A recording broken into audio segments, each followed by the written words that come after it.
seconded by Scott Rogers. Any discussion? Seeing none, this is a roll call vote. Kristen Wickstead, Aye. Julianne Hirsch, Aye. Scott Rogers, Aye. Leslie Rattan, Aye. and I, Jason Perot, vote aye. Carries unanimously. Next up, Becca, if you could please bring our guest in for this next agenda item. Coming in. Thank you. And the next item is change of manager to consider an application from Indoor Sports Management Incorporated doing business as Replays to change the manager of their wine and malt beverages liquor license for premises located at 185 Otis Street. We have the applicant connected here, and Mr. Applicant, I will ask you to please introduce yourself and tell me how to pronounce your last name because I'm certain to get it wrong. Yes, everyone does. My name is Dave Ciccolone. I'm one of the directors over at T-Works. Great, thank you very much. We have the application in front of us, and this is just a change of manager. We also have the input from Lieutenant Brian Griffin of the Northborough Police Department, who does the background check and confirms that everything is in order. Is there any other detail we need to be aware of here? I'm not aware of anything. And Mr. Ciccolone, you are, as you say, TIPS certified, correct?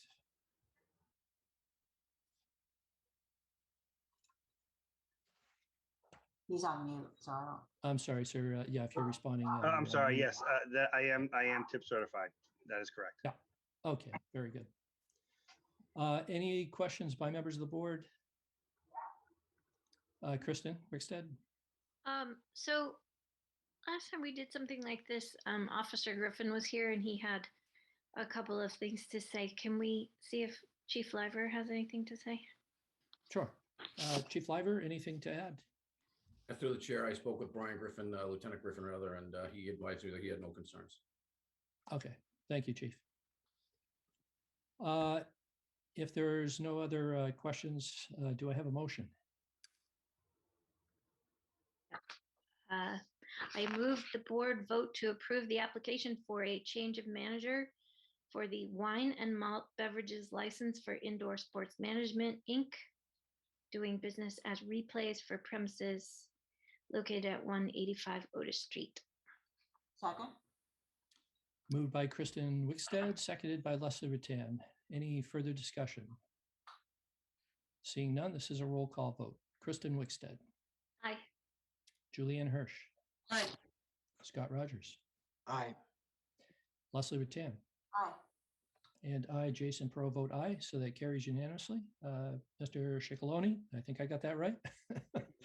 You did. Congratulations, thank you, and good luck. Thank you very much. Okay, good night, sir. You too. Bye. And next up is reports. We will begin with Kristen Wickstead. Oh, I'm busy tonight at the beginning of the meeting here.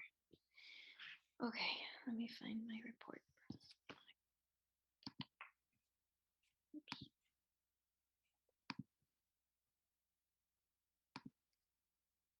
Okay.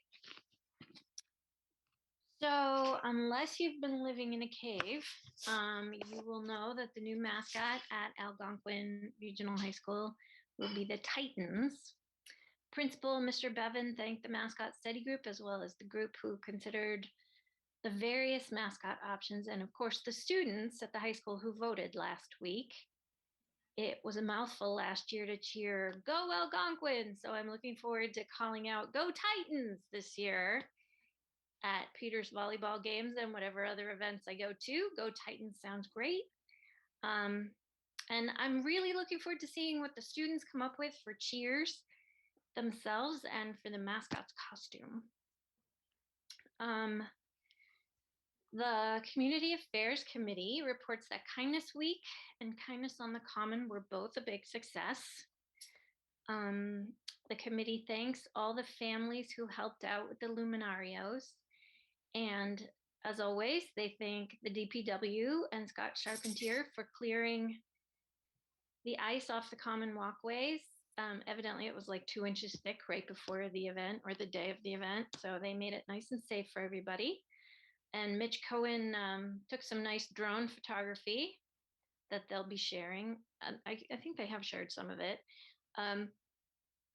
Susie, the chair, agrees that the diversity and inclusion reports list of events is exciting, and they hope to assist in that group and other groups' events as much as they can. The Family and Youth Services Department had a really productive meeting recently to discuss the position that is open there and some other concerns. The department and the Youth Commission, which is the committee that of volunteers that works with them and meets once a month. They agreed that a community-wide assessment as to current needs would be very helpful. And also, we as a town will be conducting a larger community outreach and assessment as part of the Be Well Northborough initiative. And the Family and Youth Services will be a part of that process. So that's really good news. One of the things that, instead of a quote this time, I'm from a literary source. I'm actually quoting, and not a poem, I'm quoting science, which is crazy, but here we go. The connection between art, healing, and public health, a review of the current literature. I got a couple sentences from this article that I read from the NIH. So the idea that creative expression can make a powerful contribution to the healing process has been embraced in many different cultures throughout recorded history. People have used pictures, stories, dances, and chants as healing rituals. We have seen positive outcomes for the potential of using art to promote healing in these areas: expressive writing, movement-based creative expression, visual arts, and music engagement. So what I'm saying is, let's not forget those areas when we're working on wellness for our town. That's a little plug that I wanted to get in there. Oh, and you know what? I meant to say one more thing. I would like, this is not as fun a way to end it as I usually do, but I would love to talk about the CMRPC report at some point during a meeting too with everybody, because we have so much, as a group, we have so much knowledge to share, and that's a really big, intimidating report to me personally. Okay, thanks. Good. Thank you, Kristen. Julianne Hirsch. Thank you, Mr. Chairman. So Kristen did a good job thanking the Community Affairs. I don't need to repeat that. And also, I would also be interested in having a conversation about the CMRPC report. I think it was really informative. So hopefully that will be on a future agenda. I'm going to report on the Northborough Garden Club that has been working very hard to have programs that are responsive to the interests of our community. On February 1st, they had a presentation about replanting Watson Park Garden with native plants. This involved members and residents of the town, Girl Scouts and students who volunteered to pick up seeds and start them in their little greenhouses made of gallon milk and water jugs. The seeds and kits were distributed on a Saturday morning after a storm. And thanks again to Mr. Charpentier for making sure Ellsworth Park was clean and ready to go. And I want to thank all of the people who came out on that very cold day to get their supplies, and also to the people who worked to organize the event. The next step will be planting the seedlings and restoring the garden. And I just have a list of topics that I hope we are going to be addressing soon. Our last meeting, which went pretty late, and by the time the ARPA discussion came up, it was around 10:30. And I still have questions about that and how we're going to have public input into that and other specific questions. So hopefully we'll be talking more about that. And maybe this is something that we could talk about right now. Are we planning on going back to in-person meetings, doing a hybrid? What's the possibility of that, or is that still under research? Through the John? chair, if I may. So the legislature has a bill that's pending right now to extend the remote meeting provisions through, I believe, July. And so we are working on modifications to our meeting room that would allow us to continue to do hybrid. But so for right now, folks can do in person with the mask mandate, the Board of Health mask mandate that was rescinded. Some of the smaller boards and committees are able to meet in person. But for the time being, I would imagine we're going to continue doing what we're doing now until such time that we could get the technology in to do a hybrid. Okay. That makes sense? Okay. Yep, perfect. Yeah, we got a little extension from the, well, it hasn't been approved yet, but all things point to the legislature extending it further. Okay, and speaking of the state legislature and our delegation, are they coming next month? Yeah, yes, we will invite them. If they haven't been already, they know to come in if we have any left. As you know, you have like Daniel Gregoire is no longer going to be our rep. Senator Chandler is retiring. So we've got Meg Kilcoyne for 2 of our districts, but yes, we will invite them into a meeting as we always do in March. So when will we be talking about the items we want to address with them? If there's anything that you have that you want to bring forward, I mean, normally what we'll do is we typically do in the fall.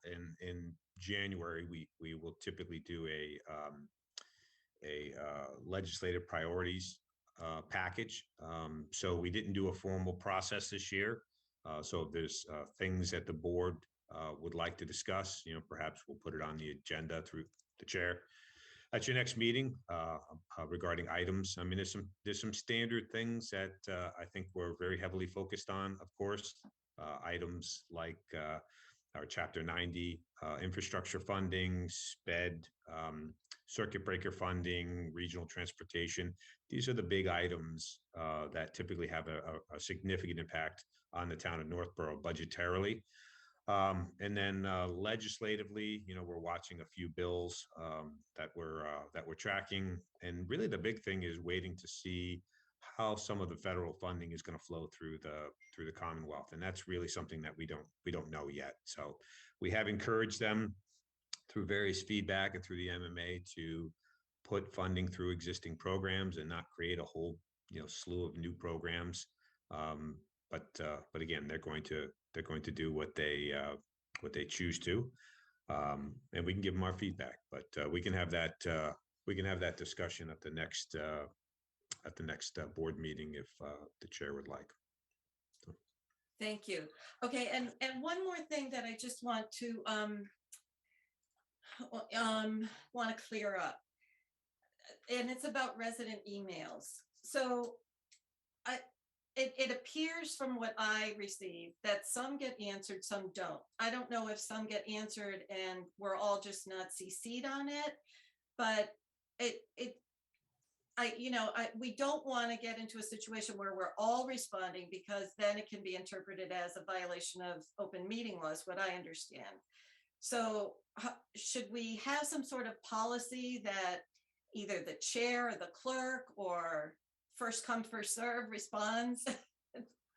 Generally, what I have been doing is, if it has been something that typically has been, and this has happened a number of times, it's sometimes sent only to the members of the Board of Selectmen, but not copied to the town administrator, not copied to the public works director, not copied to the police chief. So in those circumstances, when we receive it, my practice has been to acknowledge it to the sender and indicate that I'm going to forward it to the appropriate town staff members, who typically are the ones that have the detailed information to be able to respond to the issue or to provide the information that the emailer is requesting. if in some circumstances, the person who's sending in the email is sending it to the board members, but also copying the appropriate staff members, I tend not to, contribute to the email congestion, if you will. If it's already arriving on the desktops of the appropriate town staff members who can respond to it, then I just let it go. And as with everything, town staff is working on a number of issues and takes things in the order that they can prioritize them or respond to them effectively. It's not a case of ignoring emails that are coming in. It's just a case of managing the entire workload and all of the communications that they're handling and responding to. Yeah, and through the chair, sometimes I will respond to them, and I usually will copy the board on them. Right. And sometimes there are matters that are ongoing that are being handled at the department head level, as they should be, and the board really doesn't have doesn't really have a function in that. There's perhaps it's a code compliance issue or something like that, in which case, I generally try to keep the board aware that the staff is managing and handling those. But we seem to have folks that, even though we're in the middle of responding to something, they will then, copy every board and committee in the town, and it gets to be a little bit much to track and to run down. But I try to make sure that things that the staff are working on, that you've at least been pulled into, that you're at least aware of it, that we are responding to it. So, Okay, good. So when people receive their response, if we could be CC'd, just because it gets a little awkward with, has that person received any kind of answer, just any kind of acknowledgement that someone heard them. Okay. And I have one more question. We're moving into budget season, and it seems to me that for many years, a lot of the committees have received a $500 allowance. Where would a committee go, and at what time would they say, we could use $1,000 out of the budget? What's the process? Now into me. Now into you. Okay. Yes. That was easy. All right. That's it for me. Thank you very much. Thank you, Julianne. Scott Rogers. Thank you, Mr. Chair. Just a couple updates on activities and other boards, committees, and commissions, a liaison for. Just another thank you to the last meeting, John, your presentation about the allocation of the ARPA money. That was really helpful. And I pivoted that to track what's happening with Southborough. They've had 3 committee meetings for the allocation of their ARPA funds. Since we last met, they meet weekly, and it's interesting to see them trace similar paths that we have in terms of fulfilling a backlog in capital, deferred capital purchases and that sort of thing. So it's interesting to watch how they go through their deliberations. An update from Parks and Rec. The summer program registration opened at the time that we were meeting. It was the following day. They expected an onslaught of registrations, pent-up demand of community members, especially kids signing up for the programs. That went super well. They had a lot of demand for registration for the programs. And it was great to see that get filled very quickly. Some fun things they put together, and I think there was an article in Community Advocate about the Women's Softball League that was opened up and was a wild success in terms of registrations. They got more participants than they initially intended, and so that program's expanding. Considering fun things like cricket pitch at Melican, as that's under discussion, that would be a fun inclusion to have. In terms of availability of that in town. The pickleball court contract was awarded, so we'll watch that be constructed and hopefully usable this summer. And then folks tracking the community preservation projects will see both the Aspet Park fence and the dog park siting as projects that went forward to CPC for review and approval. Quick update on the library. One of our trustees will be leaving the board off to better things and better locations. So just wanted to give a shout out to Joan Scott if there's not an opportunity to do beforehand. She's provided some great service to the town in terms of the participation in the library board of trustees. So just wanted to thank Joan for her service.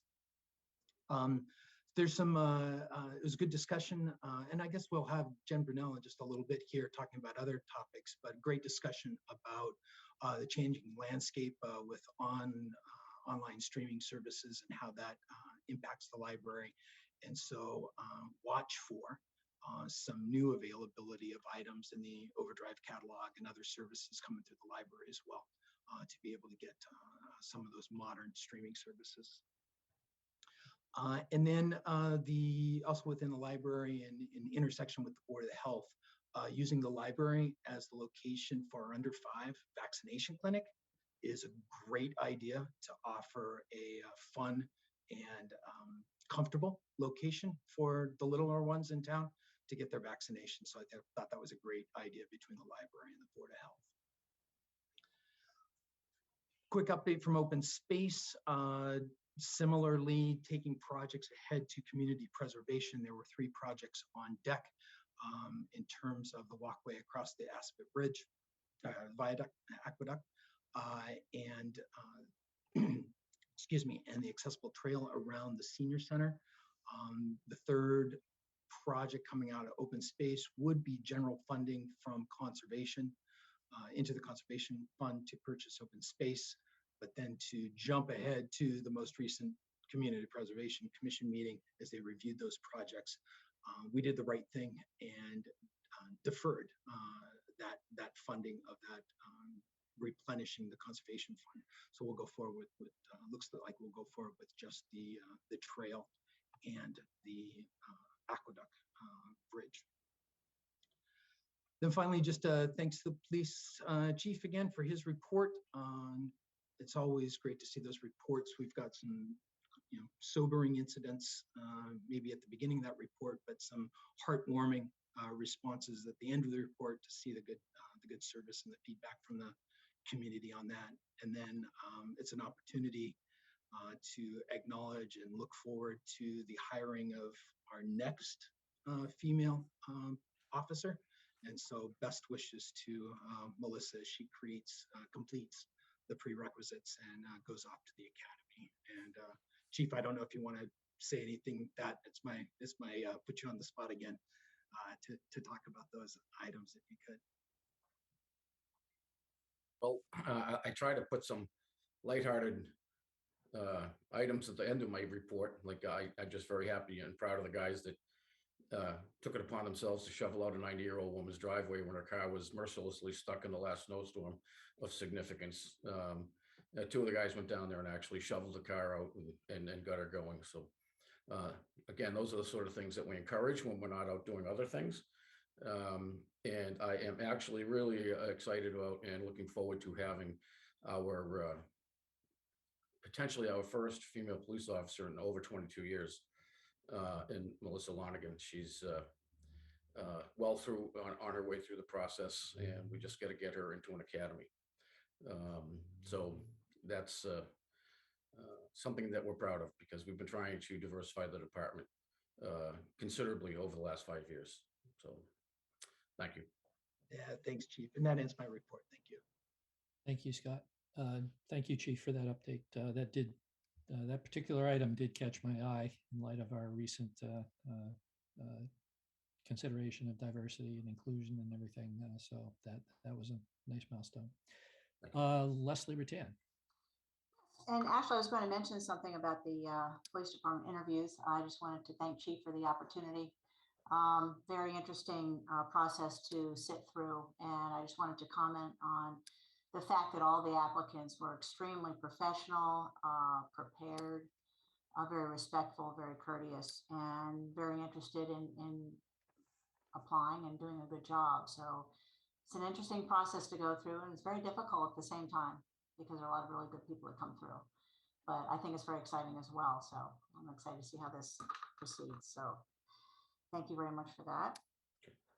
I also had been noticing that the Purple Heart community signs have gone up.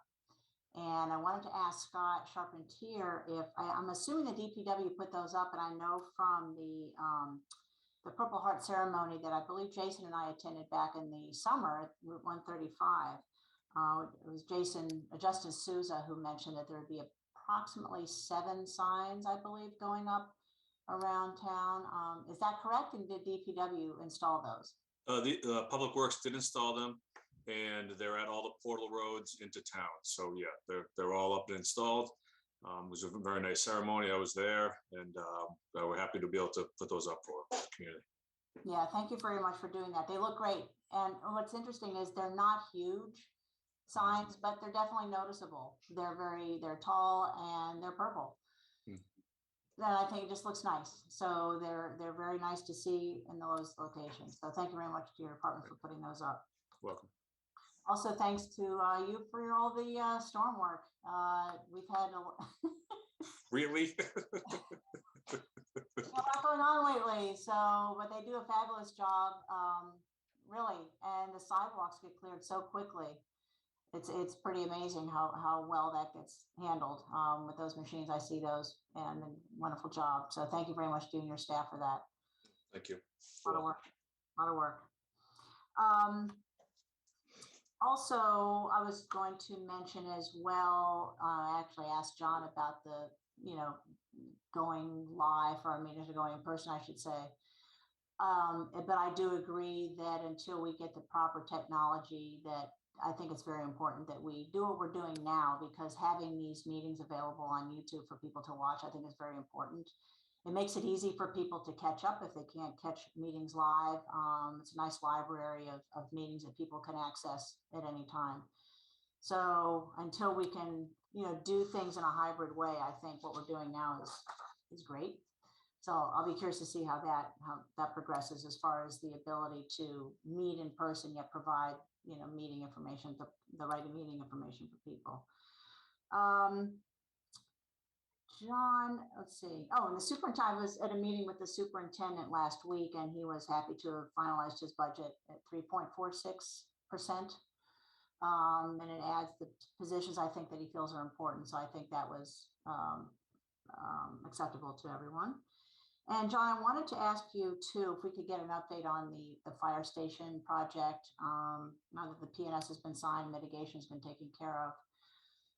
Is there some sort of update that we could get? Yeah. So as you all know, there was some significant contamination that was found on that property, and so the seller, in accordance with the purchase and sale, had to complete that remediation.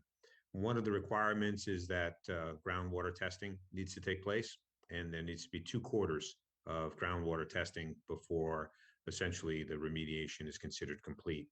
So that will take place between now and around June or July, the final testing. I haven't seen the initial round of groundwater testing, but assuming it comes back clean, then we would actually have a closing and take possession of the property around July. So as soon as we know that the groundwater testing is in fact clear, the town has the ability to begin proceeding with the formation of the formal building committee, as well as issuing the request for proposal for owner's project manager, which is the first step in that. But we're waiting for, again, it's the entire delay out there has been the remediation of that site. Again, it's a former gas station, so we wanted to make sure that we did our due diligence, and I'm happy to say that it has paid off for the town in terms of the process that we used. It's been a delay, but the alternative would have been, acquiring land that would then have significant remediation cost to it. The most difficult thing is, when you get into this, you don't know the extent of the remediation. Had it gone into, groundwater, you're talking about a whole nother level of remediation that would be in time that would be required. So although it's been a bit of a delay, we're rounding out on that and about ready to get started on the next phase of the project. Super. Okay, I appreciate that. Thank you very much. That ends my report. Thank you, Leslie. I was just going to comment to thank Public Works also for their activities during the recent snowstorms. This one yesterday or over the weekend was perhaps a little more than expected, not too bad, but we'll have another agenda item coming up shortly to talk about that in a little more depth. So, looking forward to speaking to you, Scott.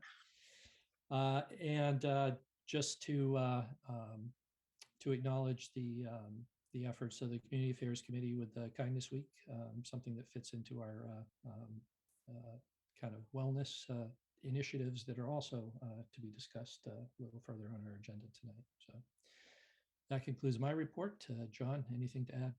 I just want to announce that we have completed our recruitment for a new town planner, and I have extended and she has accepted appointment. This is Lori Connors, and she is currently a Director of Land Use and Planning in the town of Millbury. She's been there since 2004. Prior to that, Lori worked in 2 regional planning agencies, the Metropolitan Area Planning Council and the Montechusett Regional Planning Commission. She's got a master's degree in regional planning from the University of Massachusetts Amherst. And one of the things that really excited us about Lori is the fact that she has a pretty extensive experience with downtown revitalization work.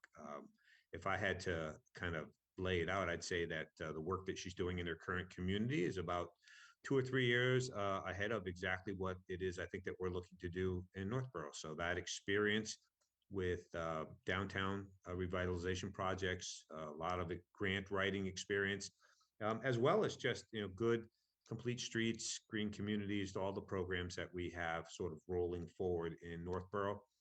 So I'm very excited to have Lori start here, and her appointment is effective March 7th. So good news for us. I think we're very lucky to secure such a qualified individual for that position. There are very few experienced town planners out there, and again, I think we got a good match here, and looking forward to Lori starting in a couple of weeks. So that's all I have. Great news, John. Thank you. Next up is public comment. And so let me just review.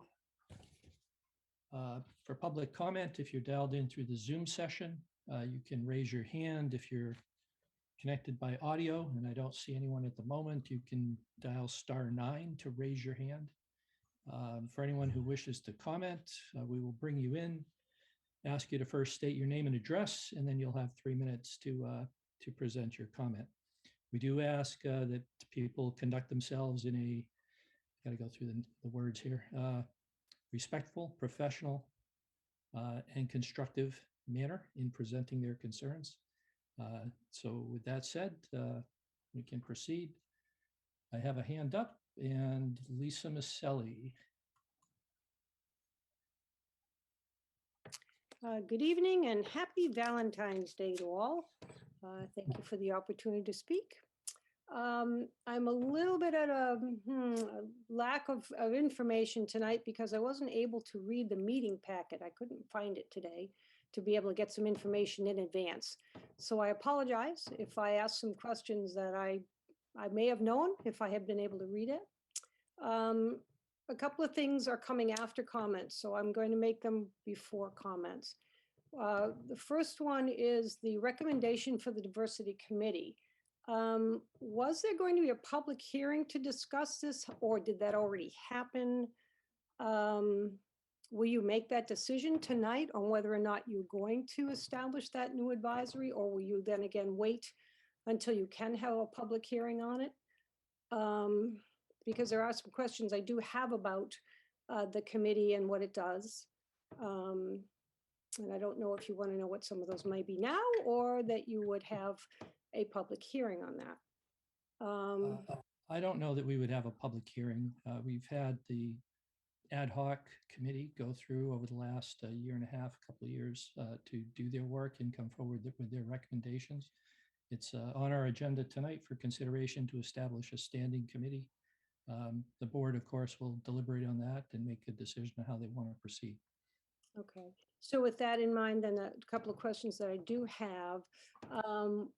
When this does become a permanent ad hoc committee or a committee, will the existing members change because of so many people who wanted to be involved in it, having an opportunity, maybe some more people with ADA needs be on it?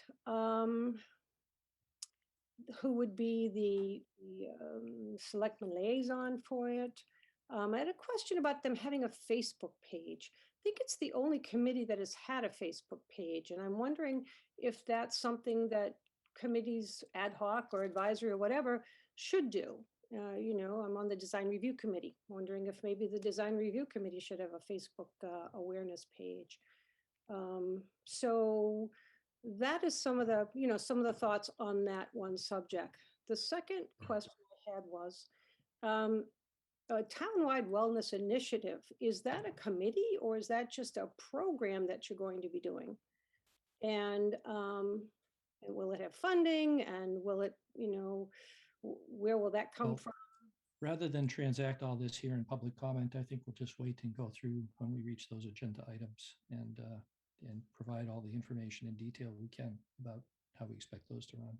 All right, then the last question that I have is, in fact, if that is a committee and we are going to go forward with the other committee of diversity, then I'm really looking to see how we then establish the traffic safety committee that we've been trying to put together for quite some time. I think that's a very important committee, and we've got a lot of safety issues, traffic issues, and I think that is it something that the citizens have to put a petition together to get started, or how would we go about doing that? I don't have any guidance for you there. We've talked about Traffic and Safety Committee a number of times over the last couple of years in the context of other issues that were going on. It hasn't been the position of the board to this point to proceed with establishing a committee for that purpose. And so how would we go about changing that perception? I don't have any advice to you at this point. This is public comment. We aren't going to engage in debate or deliberation about how we should proceed with something. If you have an informational question that's easy enough for staff to respond to, that's what we do here at this point of the agenda. No, well, thank you very much. Thank you, Lisa.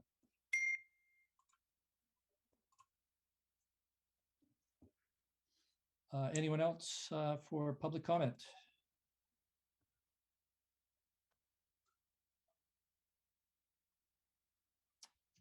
Very good. Seeing none. Thank you. And moving on to new business. Next item is the snow and ice budget. We have Public Works Director Scott Charpentier. Scott? Thank you, Mr. Chairman. So in your meeting packet is a memorandum dated February 10th. And what, as often happens, I prepare the memorandum, send it out in the packet, and we get a snowstorm. So I'll go through the memorandum relatively quickly, then I'll give you an update in rough numbers on what occurred this past weekend. So the annual appropriation for snow and ice is $437,000. As of Friday, we had spent $377,000 of it, or 86% expended. That left us approximately $60,000 in remaining budget. You'll see in the bottom of the memorandum, there's a table. We track all of our events and our responses. We receive certified precipitation reports through a third-party vendor. That's where I get my snowfall inches. I'm not measuring to the 1/10 of an inch around town. We get it through precision weather. And you'll see salt-only events. Sometimes when you get a small snow event, it doesn't require plowing, so I indicate that in that column. At other times, there's freezing rain or refreezes. So the total is 12 salt-only events and 33.5 inches of snow so far as of February 10th. So again, it left us with $60,000 remaining in the budget at the end of the day on Friday. Things changed on Sunday, as you know. Sunday, we had projected a forecast of 1 to 3 inches. We got 7.5 inches of snow. long-term snow events like that are very costly, as are freezing rain events like we had on the 29th of January. So the budget modified slightly from what we had before, where we had $60,000 remaining on Friday. We now have $12,000 left. That was an expensive snow event. The crews came in 6 a.m. on Sunday, went home at 10, came back at 5 p.m. and went home at 3:30 today.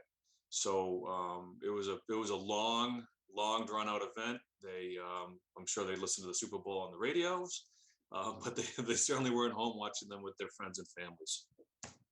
So last year at this time, on the 14th, we had already received 52 inches of snow. We're currently at 41.2. So we're under our snow totals from last year on this date. But we have over twice as many salt only events. Every time we drive around and salt a road, it's about $7,000. So on a freezing rain event that takes the duration of a day, we could salt the roads 4 or 5 times. That's a $35,000 afternoon. So I like lots of snow real quick on a Saturday when nobody's around. It's easy to keep the roads safe. We don't always get what we want. So that's our total. We're at $12,000 remaining, and fingers crossed we have a very gentle remainder of February. Very good. Thank you, Scott. Appreciate the update. Having those figures at hand so quickly following this last snowstorm. Members of the board, any questions? Seeing none. Okay. Thank you very much, Scott. Appreciate it. Thank you, Mr. Chairman. Thank you, board members. Next up, we have acceptance of grant from Metrowest Health Foundation.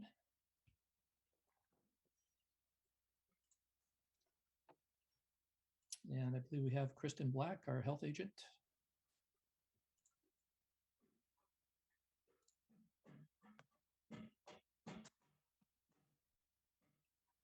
Welcome, Thank you, Kristen. Mr. Chair. Hi, everybody. It's good to see you today. I'll just be real brief. I'm excited to announce the Board of Selectmen that the town of Northborough has received a recent grant reward in the amount of $50,000 from the Metrowest Health Foundation. The Board of Health, we applied for this grant. It's specific. It's a municipal public health COVID-19 response grant. So Southborough was also awarded the same amount for this grant as was Westborough. And so we are working with those two towns in our partnership to really try to be consistent and to try to provide COVID response resources to our community. So I believe in your package, you should have received a copy of an overall summary of the grant. I think even from when we sent in this application on January 14th to what we see the needs are right now is sort of already changing. We wrote this grant, it was test kits. How do we get them in everyone's hands? They're a little more available now. So there will be some tweaks, but overall this grant is really to help a municipality and to support its community through the COVID-19 response. So we're really focused on having the at-home test kits available to vulnerable or populations that would have difficult access for either financial reasons or transportation or other things to get test kits. As you know, some of the state stop the spread sites may be closing in the coming months. And so we're all going to be relying more at the at-home test kit. So we also wrote into the grant, to be able to purchase, hand sanitizers, disposable masks, other things like that. And one of the projects we want to work on is purchasing items for residents to distribute really through our food banks, through Meals on Wheels, community meals, the senior center, really like an essential care packet for those residents in need, and also have those available for the schools. So as you may know, the schools are sort of changing their testing programs for families, and the kids do receive test kits, but those are really only for the students and not for the other family members, not in the school, mom, dad, grandma, and grandpa, anybody else in the house. So we want to make testing easy, convenient for our families so they can have an answer and be able to respond, quarantine, isolate, do what they need to do to keep the community and themselves safe. And so another part of the grant application you may have read was to hire a very part-time outreach coordinator that would help to distribute these items. It's great to have this money. It's great to be able to make purchases. But it's really important that we have the staffing to be able to distribute these kits and get them in the hands of individuals that would need them, like including affordable housing complexes and things like that. So we really want to do a targeted approach, but also as our public health nurses are making calls, we are still contact tracing. We're speaking to residents that need access to additional tests for household members. We want to make those available and make it really convenient for our families and for residents in general. So the grant again was, we did receive word that it was awarded to us at the end of January. Checks were already cut or being cut this week, I should say. So we should have those funds in hand. And we'll be looking to develop that program also in sort of coordination as well with the next agenda item out here, the Be Well Northborough campaign. So it's a large chunk of change. We're really fortunate. All communities were allowed to apply for the full 50,000. I believe everyone who applied they were awarded in our region. And so we look forward to making those resources available. So I don't have the supplies yet, right? We're waiting for the check, but for residents who are in need, I would anticipate that we'll have some of the supplies available. I would say in about 30 days or so. Some of the test kits can be purchased sooner than others, and we'll be looking to expedite and make sure we can get those available while we really need them. And also looking not to necessarily over purchase test kits because they do have a 6-month expiration on them. So we don't want to be sitting on thousands of test kits that maybe aren't needed. So we're working really hard with the other towns and with our vendors. There is a state vendor process to purchase discounted test kits for our residents, and look forward to reporting more to you. But definitely want to meet the needs in the community. And if there's individuals in need, we really recommend that they would contact the health department. So test kits aren't available just yet, but hopefully this is something where we can support our residents better in the future. Great. Excellent information, Kristen, as always. And certainly another opportunity here to receive some funding to put some of these programs in place and continue to serve the community. Members of the board, any questions? Leslie? Kristen, thank you very much and congratulations. I think that's great news that we have that money. And just to summarize it, that is for the 2 priorities, which are outreach coordinator, part-time outreach coordinator, and the at-home test kits. We also had, there was a slight modification just to clarify, because so we wrote this grant in a hurry. It was test kits and a person. And then I think even in the most recent weeks, I did go back to Metrowest and I said that might be too many test kits. And really some of the other needs are disposable masks and other items. So even since this approval, they're pretty flexible in our use. It's got to be COVID response. So even from this original application you have in front of you dated January 14th, we have a little bit more flexibility with that budget to purchase some of those other items that may be needed.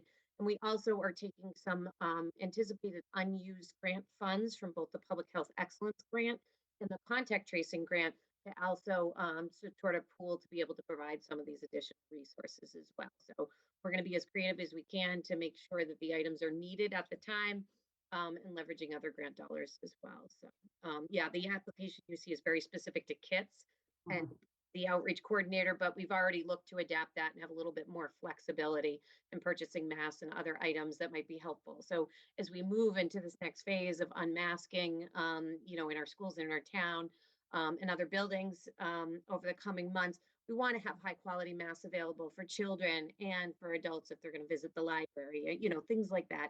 And having those high quality masks available at the senior center or other places to really make sure our residents, as you know, as things evolve and change, can be, we can help them be as, you know, safe as they can possibly be and still also participate and be at our town buildings. I think that's great. I also think that the Meals on Wheels idea is great.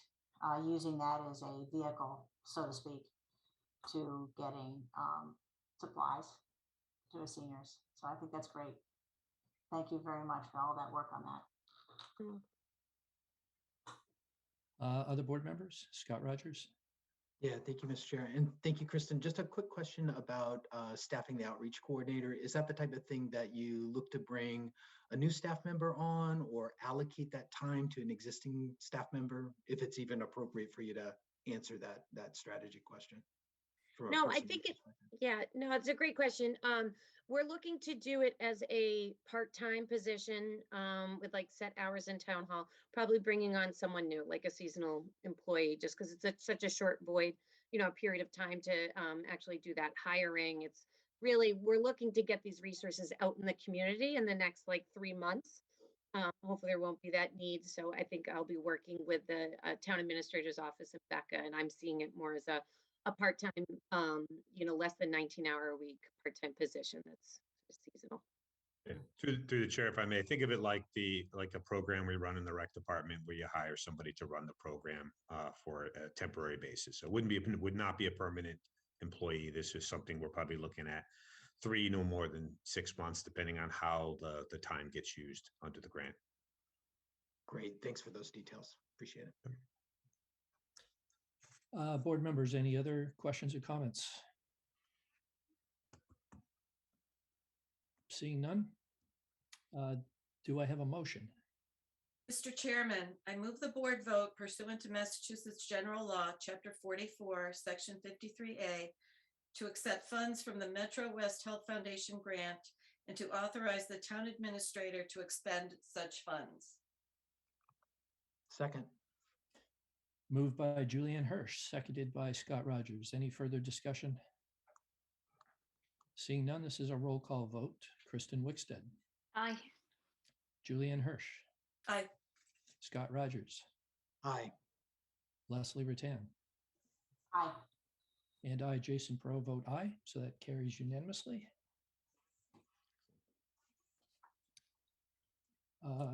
Congratulations and thank you, Kristen. And we'll keep you around because I think you're in the next agenda item as well. The next item is discussion regarding a new town-wide wellness initiative termed Be Well Northborough. We have Kristen Black, our health agent. I believe we also have Jen Bruno, our library director. Hello, Jen. Hi, everyone. How are Nice you? to see you. Thanks for having me. Great. John, are you going to start this off or? Yeah, just to set the table a little bit. So at your last meeting, I gave a little bit of a teaser for the Be Well Northborough initiative. This was an outgrowth of the COVID task force group that we have in town that has been meeting on a weekly basis to respond to the community's needs relative to COVID-19.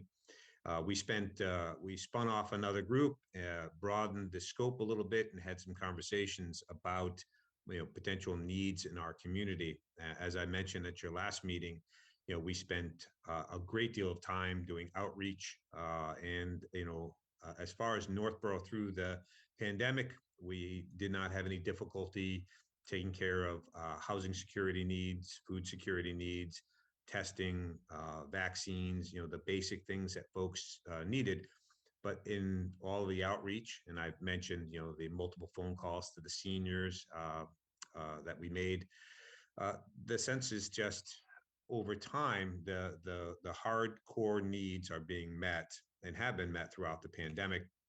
But there's a general sense that in the community that just people are feeling isolated, and they're feeling that sense of community has been diminished over the last 2.5 years with COVID. And so as a group started talking, we started to brainstorm about what can we do as a community to address that. So again, if somebody has mental health needs, if they have food security needs, if they have housing needs, we have staff and we have resources available to assist those folks.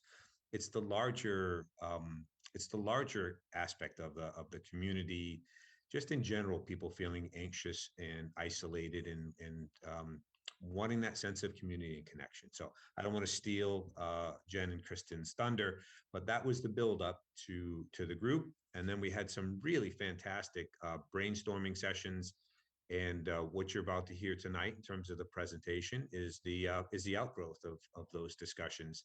And again, it involved a broad range of folks. And I think the intent, as you'll hear this evening, is to broaden the input and participation even further as this new initiative rolls out. But again, this is it's conceptual at this point.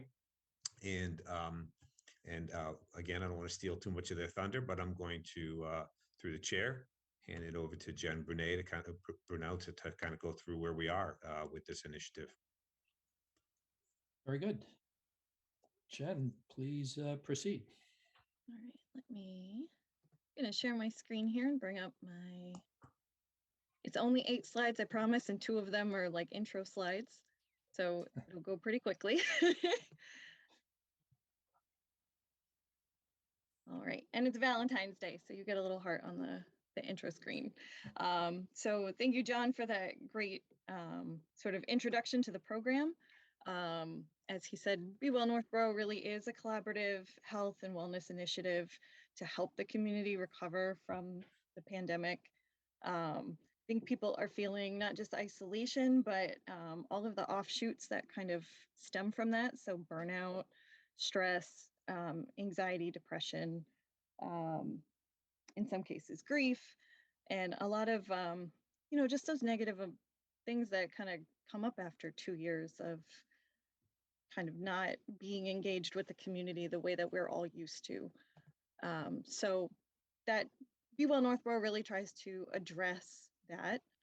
It is a collaborative effort among a bunch of different town departments who are all sort of addressing some of this on their own already through programs.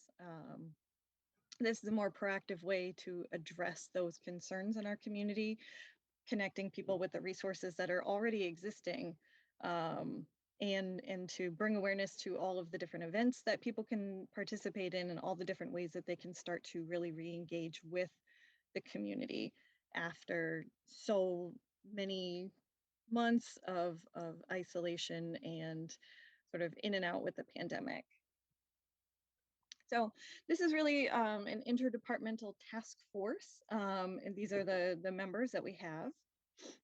So you can really see where the pandemic has kind of touched every facet of everything that we do. And there's a lot of different departments who are trying to meet the needs of all of the Northborough residents and the staff who work in the town. We have 3 goals. One is to foster connections, connect residents of all ages. And the big part of that really is the community calendar and a webpage that would essentially be a one-stop shop for residents and anybody who works in Northborough to find a central listing of the different events that are going on in town, different opportunities, think places they can volunteer with, services, different outreach activities, things of that nature. We would also like to help people cope with social, emotional, and physical effects of the pandemic by developing some additional programs and services that address specific health and wellness needs within the town. So a lot of that is an expansion of what we're already doing, but if we're working together and collaborating, there's a lot more that we can kind of bring to the town. And of course, construct the framework that will allow the initiative to be a valuable resource for people in addition to their immediate pandemic needs. So right now, everything is sort of COVID related. It's been 2 years. We've been dealing with this for a long time, but there are other mental health and wellness needs within the town beyond the pandemic. So we're hopeful that we would be able to create a framework that would help kind of keep everybody connected and kind of keep everything together and help people along the way. So there's a couple of different ways. We don't want this to be, a closed task force where we just sort of determine in a bubble what we're going to do. We definitely want the community's participation, their engagement, and their feedback. So right now we have a couple of different ways that we plan on addressing that. There is a public input survey that we've created. So anybody can go either to the town webpage. If you look under the COVID-19 page, there is this form on there. So anybody who has ideas for programs, requests for partnerships, suggestions, anything of the kind can go on and fill out that form. And the members of the task force would get that input. We all have our different boards, committees, and organizations that we work with already. So working with our boards and committees to assess feedback gather public input and ideas, and work on some new programs. And we have, like I said, we have a lot of partnerships. We all work with different groups in town. So we're working on creating a master list of all of those organizations that are interested and can be engaged for feedback, for helping us get the word out, and for different partnerships. So this is a very incomplete list. If I tried to put every organization that could feasibly fall under this umbrella, the slide would be really, really full and you wouldn't be able to read it. But this is just sort of a list of the major partners that came to mind that might be able to help collaborate with this initiative. In addition to this, I also had a really great conversation with Terry from the Cultural Council today about how they can potentially partner with us to participate in this initiative as well. So we have a very draft timeline. So right now we're sort of in the initial phases of working with a graphic designer for a logo and some marketing design work. We'd like to expand that in the spring, secure funds, initiate those marketing services, put out a survey to assess the needs and gather ideas. We would like to have a summer kickoff event. We know that we want it to be outside. We want something that's really fun for all ages, to really launch the campaign and get the word out that this exists. In the summer, we would like to dovetail that with a launch of the community calendar, which by then we will know how we want to manage that, who is going to be responsible for getting events up, and sort of how it's searchable and organized. And then from the fall and winter on, we want to continue to add new programming, take feedback as we go, revise the program, and then review everything at the end of 2022 and start to plan for 2023. So it is really early in the process, but that is the program in a nutshell. The community calendar is really the biggest initiative that we are sort of focused on at first, because once that gets up and running, then we can always add to that and expand. But yeah, so that's my presentation. Does anybody have any questions? Kristen Wickstead. Thanks. So this is exciting, and I really enjoyed your presentation. And the Cultural Council was kind of my big, like, why aren't they on the thing? And because that was kind of what I said in my report. I really think the arts are super, super important to an initiative like Be Well Northborough. So I'm really happy that you already talked to them. And I think that there are a lot of directions that could go. So if people were interested in getting involved in helping out with either one program or any part of your task force, is there an avenue for that, I guess, is my other question. Yeah, I think the best thing to do if somebody was interested is just to go to that form and submit that input so that we can kind of connect with them and talk about their idea or how they'd like to be involved. And is that already live? Did you already? I checked the URL works, but like, is it on the website, and has the town been? Yeah. Okay. Great. Yep, it went up on Friday. Okay. Thanks. Yeah. I think if I may, through the chair, part of this is to kind of leverage and work through it. We already have a cultural council, and we have, community fairs. We have, friends of the library. We have friends of the seniors. We have all these groups already. The idea is to help coordinate their efforts. So there are many opportunities for people to be involved and to participate. This is more of an oversight coordination effort leverage resources and to get everybody on one platform where we can show the community what's out there. And again, it's an effort to connect people. And we've got a lot of great boards and committees that are doing a lot of great work, although we've all been sort of stymied as of late because of COVID. So great programs, but limited to being online, a lot of that stuff. We're anticipating, particularly as the weather breaks, that there's opportunity to do some really nice community programming.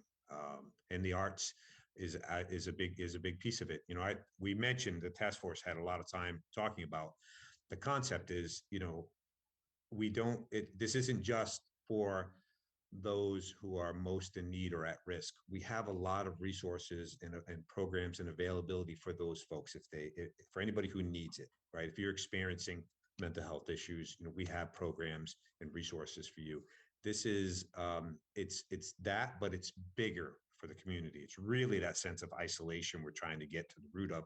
And you heard, well, the next item you have in your agenda tonight is talking about diversity, inclusion, equity, and belonging, right? So belonging as a community. And so we're anticipating, a lot of cross-pollination between the various boards and committees and people that are interested in helping to do these types of activities. And this would provide and leverage some staff and some resources to help make a bigger impact on the community.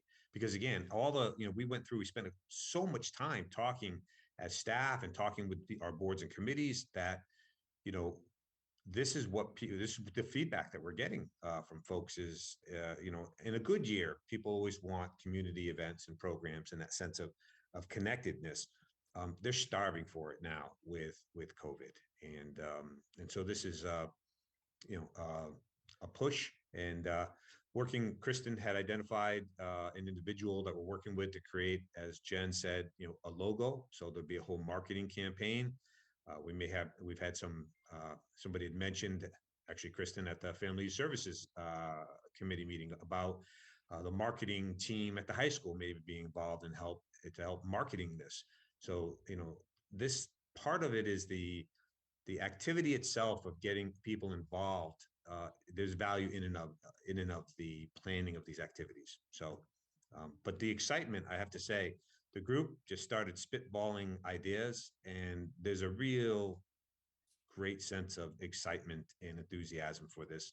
And it will go across all of the boards and committees, but also the various departments. And again, it's meant to, I go back to my days, I mentioned when I worked in the university, in the residence hall facilities, the wellness wheel, we had the program for our residents, and it wasn't just, you always want to make sure you have resources for people that are in crisis or in need, but,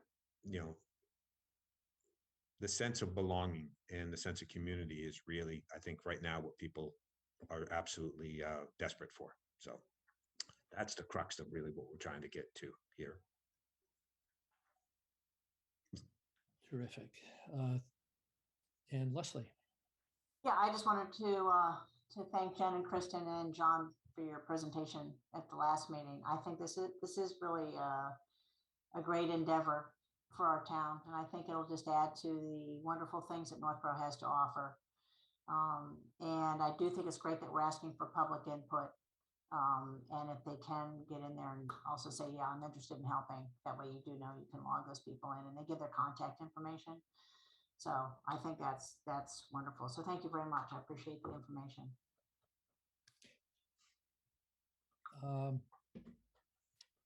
It's just occurring to me, who's our cultural council liaison? Is that Julianne? Julianne, do you happen to know if there are vacancies on that? On that committee, I Yeah. believe there are. And we have to bear in mind that they also have to go by the guidelines of the state. Right. Right. And so they are only allowed to serve 2 3-year terms. So they have a pretty fast turnover as our committees go. But I think there are some vacancies. Yeah. I was just going to say, if there are some members of the public who, go to this URL, submit their input and also submit their interest in participating, that might be one avenue for some of them if they have that kind of interest on the arts and cultural side to consider joining that committee and being part of that committee's efforts in this program. Through the chair, if I may, and likewise, you know, you have friends of the library, friends of the senior center. You don't have to sit on the cultural council to be involved in the cultural council, just like you don't have to sit, you know, on the council on aging or the library trustees or serve in a board member, executive board member capacity to be involved in helping out in programming. In fact, we have a lot of folks that say, listen, I'd like to help out. I don't have time to serve on a regular board or committee. You know, how can I be of assistance? And it's, well, what are you interested in doing? Is it the arts? Is it senior program? Is it programming for children? And then we can direct them to the appropriate body and start to work through that. So it's like I said, it's a way to leverage what we have now and to reach more people and to involve more people. Great. Any other questions, Leslie? Yeah. Sorry, I saw Leslie's hand. The tiny URL is on a page entitled Be Well Northborough. But because this is such a big endeavor by the town, is there a way to put that on the main page so people can see it right away? Yeah. It also draws attention to the fact that there is this program. People don't necessarily have to look for it. They'll say, oh, gee, Be Well Northborough, it's on the front. Well, in typical fashion, we mentioned, well, we need we want to have a survey mechanism. We want a web page. And within 12 hours, Kristen Black had it all up and running. So we will build that website out. It will be a standalone page. Again, we didn't want to get too far ahead of ourselves until we had this conversation with the board that this is an initiative that you can get behind and that you would like us to continue with. This is sort of a framing of a concept, asking for your input and your buy-in, and then, you know, we can start pushing some more resources into this. But Kristen has already said, you know, it should be a standalone page, and we can add plenty more to that. And the community calendar would be the main feature of that page. So, but just in terms of just tonight, getting a little bit of taste of what is to come, I think Jen and Kristen did a terrific job. Yes. Yes, Julianne. So thank you. This is pretty exciting and absolutely necessary. And I do, I love the idea of the master calendar, and I kind of have to give a shout out to Susie Sazlika, who actually months ago said to me, you know, we should have a master calendar in this town for events. So great minds think alike. One of the comments you made sort of really piqued my interest, and that was that you said you don't want it to be a closed task force. And to that end, I would like to suggest that the meetings be open to the public and that you would consider adding a couple of residents at large to the task force.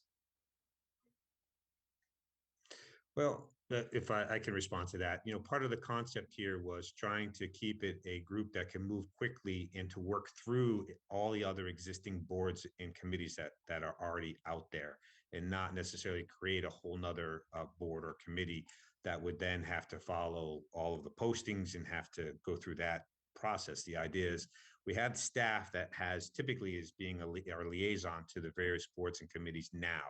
And so the idea is to try to work and coordinate all of those activities. That was the intent. Yeah. Yeah, and I understand your timeline, but I think for purposes of people really understanding what you're all about and becoming more involved, people really love watching these meetings. So I would ask that you at least discuss it at your next meeting and see how these, you know, you can make them available to the public. And I have one more question. I believe there was a budget item that you put up last meeting, John, for this project. Was it 100,000? I put a placeholder in the planning for our one-time revenues, which are the ARPA and our free cash. And I put a budget in there of 100,000. And that is not to hire any staff other than maybe consultant to do potentially to help us with some marketing or some electronic development like the community calendar if funds are needed for that. But really the intent is that funding to be used for programming and to get things out there and get them moving. And again, we're probably looking at it's a multiple year, so we're looking at fiscal 2023 and 2024. So we're sort of cutting some new territory here, and I think part of it's going to be to see what the reception was like from the community, to see how successful the program is, as to where we go from there. But initially, yes, I had put a placeholder in there of $100,000. Yeah.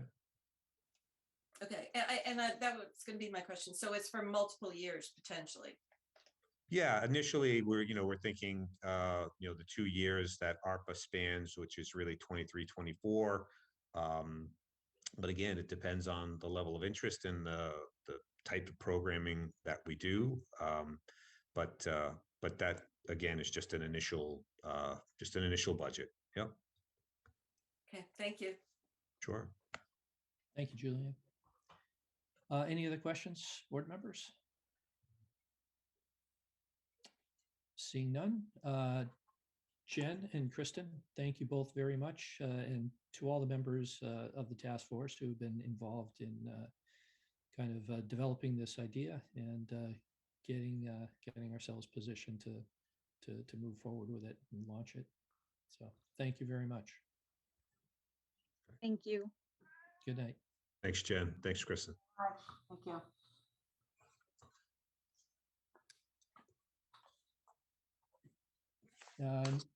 Next on our agenda is consideration of the recommendation to establish a new advisory committee for diversity, equity, inclusion, and belonging. And leading this discussion is our Assistant Town Administrator and member of the Ad Hoc Diversity and Inclusion Committee, Becca Meekins. Becca? Thank you, Mr. Chair. So to the whole board tonight, I am before you to ask that you adopt what I hope is the first adoption of many recommendations from the Ad Hoc Diversity and Inclusion Committee, and that is to establish a permanent advisory committee to the Board of Selectmen to be the Northborough Committee for Diversity, Equity, Inclusion, and Belonging. As you recall, at your last meeting, the Diversity and Inclusion Committee submitted a list of recommendations and a report. And the first recommendation in that report is the establishment of the permanent committee. The reasoning behind us recommending a permanent committee really stems from a lot of the community conversations that we had with other boards and committees, members of the community through our listening session, staff, and there's a real excitement and desire to see the work continue. And many of our recommendations have long-term implications and require some long-term work. And so for that, we think it makes sense for this board to establish a permanent committee to undertake some of that work on your behalf and ultimately assist you with putting any recommendations that we have in place further. So given the previous discussion about Be Well Northborough, there's certainly a place in that initiative for the Diversity, Equity, Inclusion, and Belonging Committee. And I think that really sort of expresses the need for the community to have a permanent committee to serve this board on matters of diversity, equity, and inclusion. So to that end, I'm hoping that the board is receptive and willing to sort of take this first step and signal to the community that we're ready to establish a permanent committee. And if you choose to do so, we will move forward with advertising and appointing immediately. I'm happy to answer any questions you have. Very good. Thank you, Becca. So just for context, in our packets, we have the detailed description, the purpose, composition, and term and duties procedures specified here.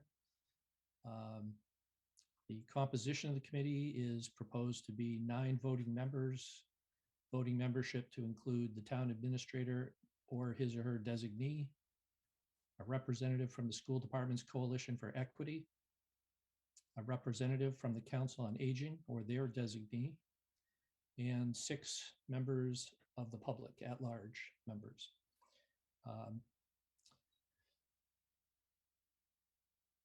Members of the board, any questions, comments at this time? Leslie? I personally feel this is a no-brainer. I think that the way that the Diversity, Equity, and Inclusion Committee put together the presentation and the way they laid it out makes it obvious that so much of what we do, if not everything, needs to incorporate the whole idea of inclusiveness and making sure that everything we do is touching the parts of the community that we need to touch, and that we're doing it appropriately, and that people feel warmly welcomed in our community. And I do believe that having a committee like this as an advisory committee, Board of Selectmen, ensures that we do things properly and ensures that we are making Northborough the way we want it to be and the way it should be. Thank you, Leslie. Kristen? Thanks. So I just had a question about the composition. So it says, okay, a representative from the Council on Aging or their designee. So I was thinking, so this must be because they want to make sure they have like a senior citizen on the committee, right? Someone from that age group, which is a great idea. But I'm concerned that if it's so specific, Council on Aging, I mean, it does say or their designee, and you all have way more experience with this kind of thing than I do. But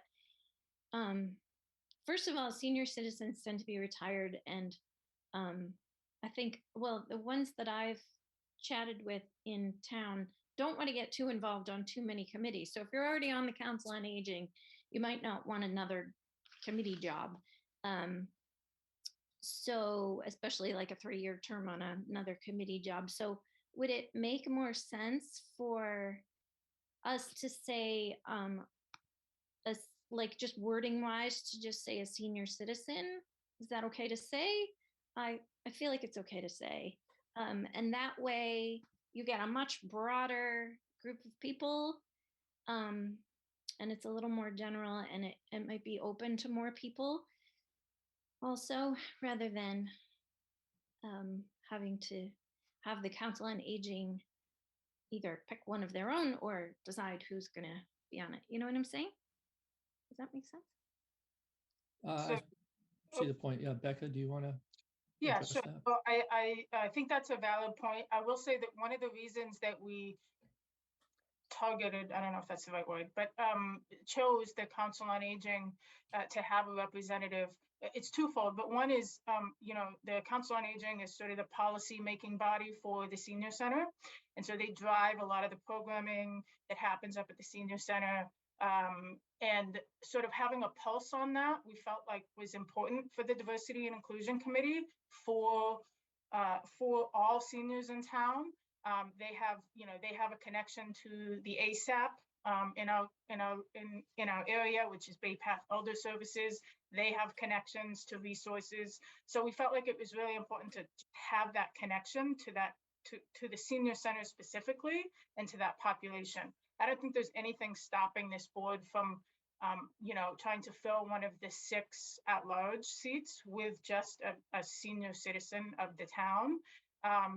But I think specifically the reason we wanted somebody from the Council on Aging or the designee was to just have that connection to the programming and what's happening with the senior center. Because from a municipal perspective and from this board's perspective, that is sort of your outreach to the senior citizens of Northborough is the senior center. That's sort of like that's the resource we have to connect to that community.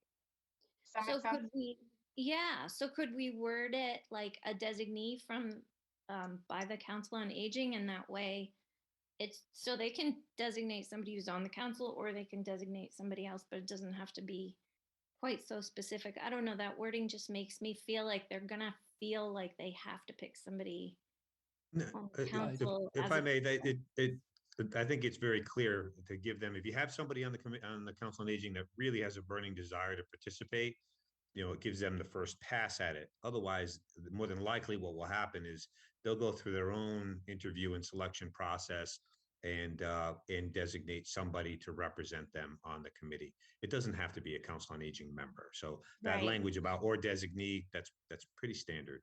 Yeah. Okay, so that's where I defer to you guys because you all have more experience there. But okay, and then I just had one other point to make about it. And I'm sorry, I'm being so nitpicky, but it's important. Words are important. That's one of the messages in your guidelines that you shared with us. And some of the people on the Council on Aging are not senior citizens.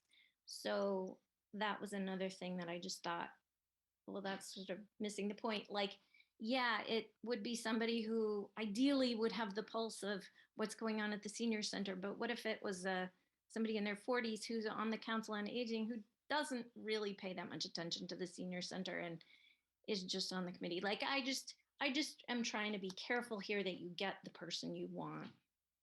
I Yeah, think it would be I the think- case that the Council on Aging would, as a group, collectively choose who they think is an appropriate and qualified representative.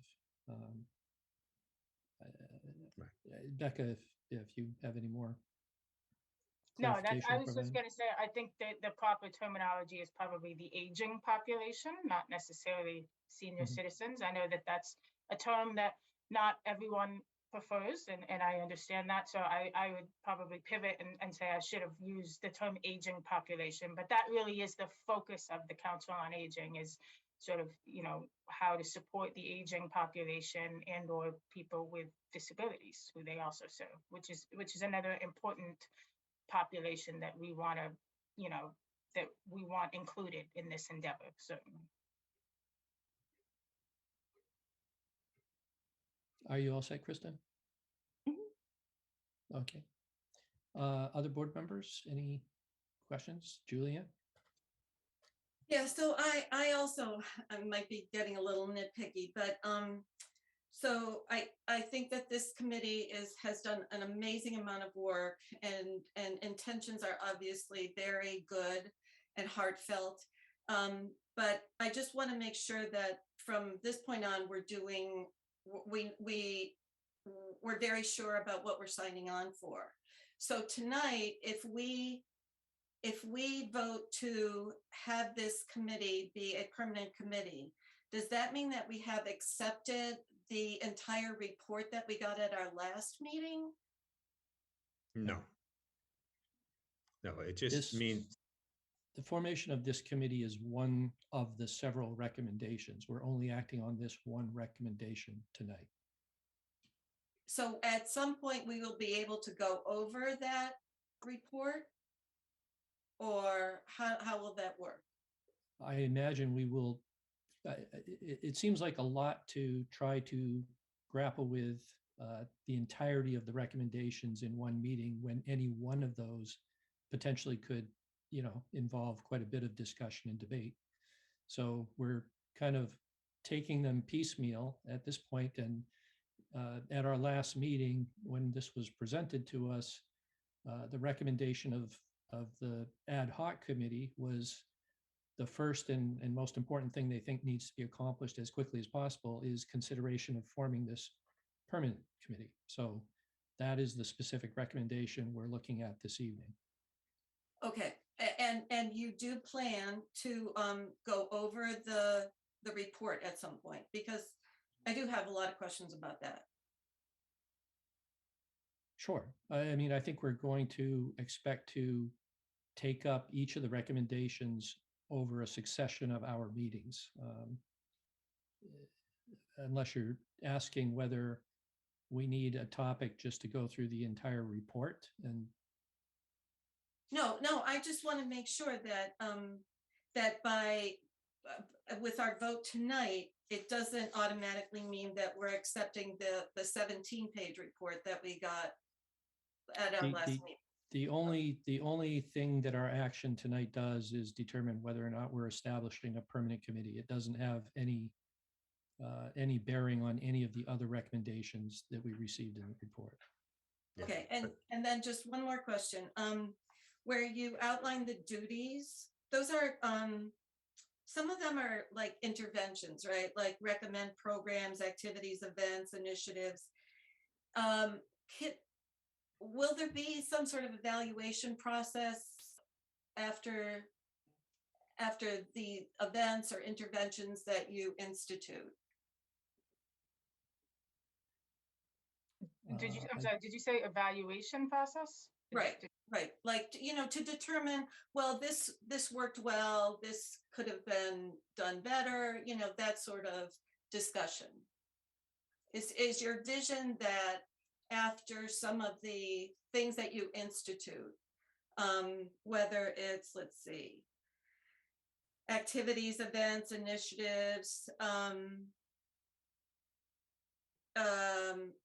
create actions for advancing well, okay, not that one, but with the programs or anything that you do, are you thinking that there will be kind of a constant update and looking at it to see how it's fitting into your mission?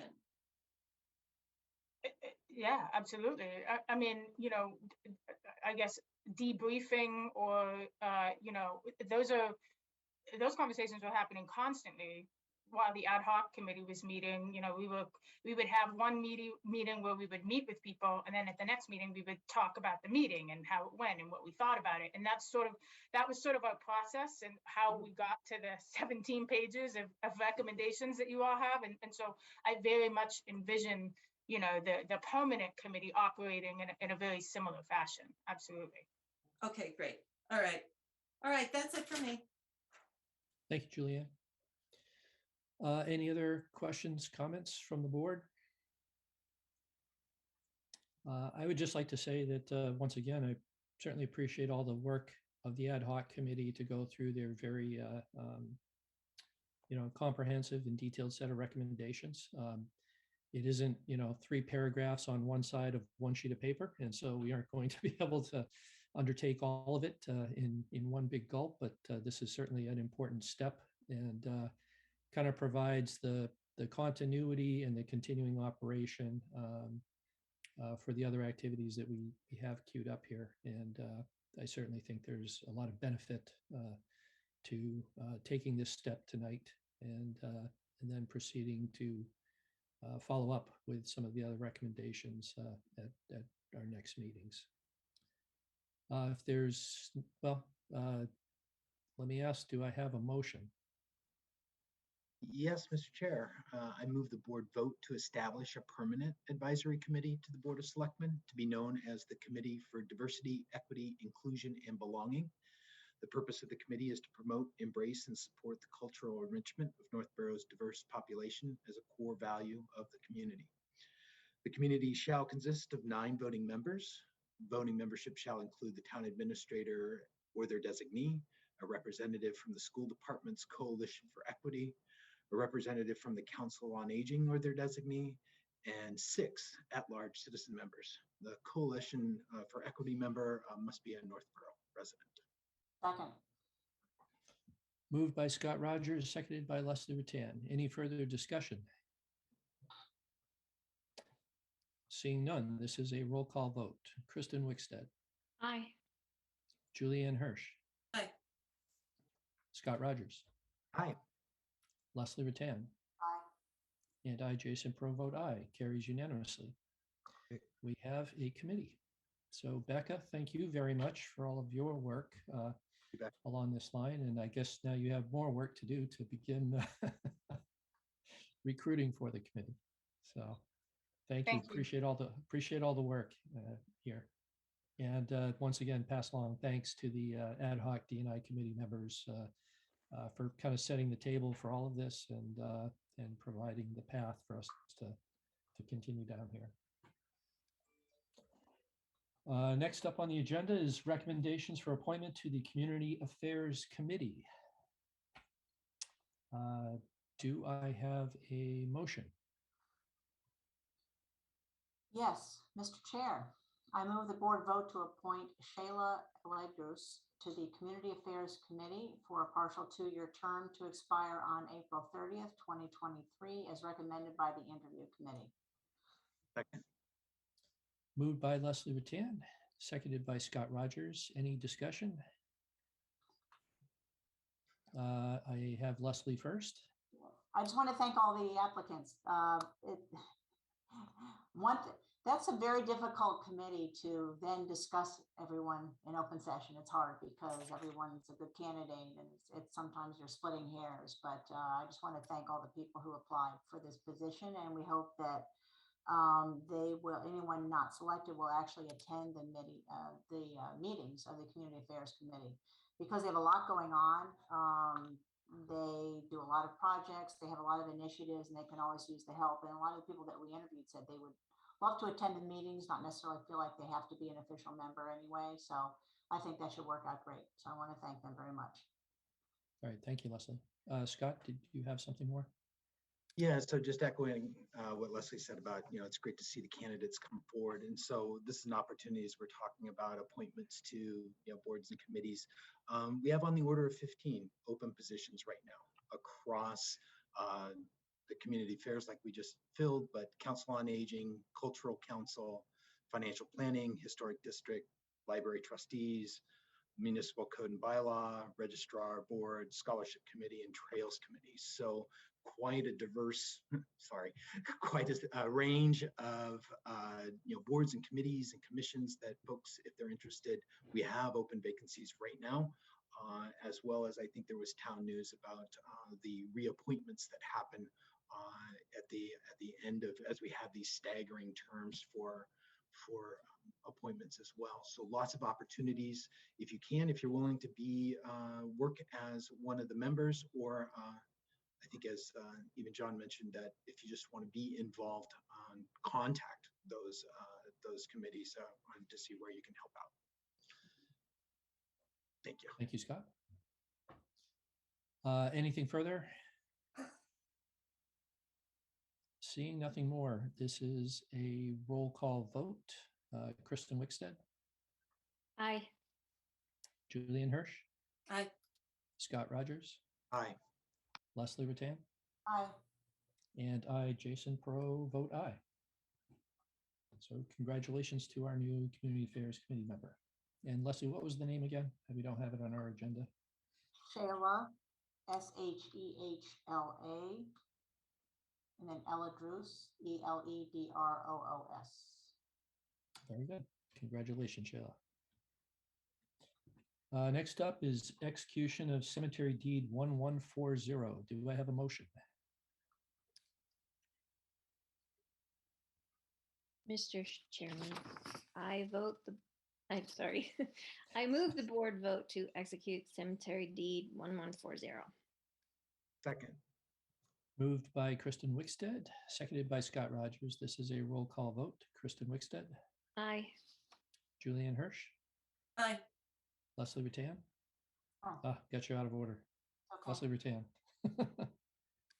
Aye. Scott Rogers. Aye. And I, Jason Pro, vote aye. Any other business to come before the committee? The need for a brief executive session.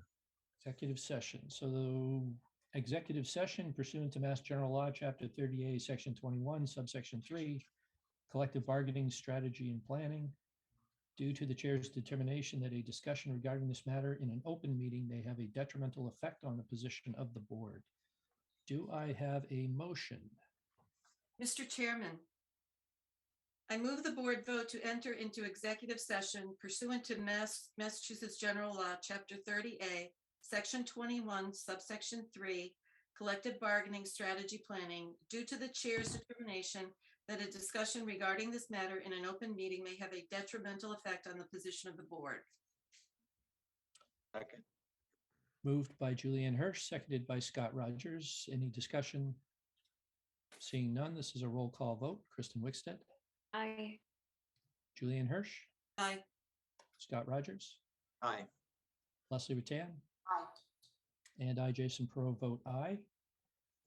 We will now move to executive session. This concludes our open session for the evening due to the limitations of remote meetings. Thank you very much and good night. Take care.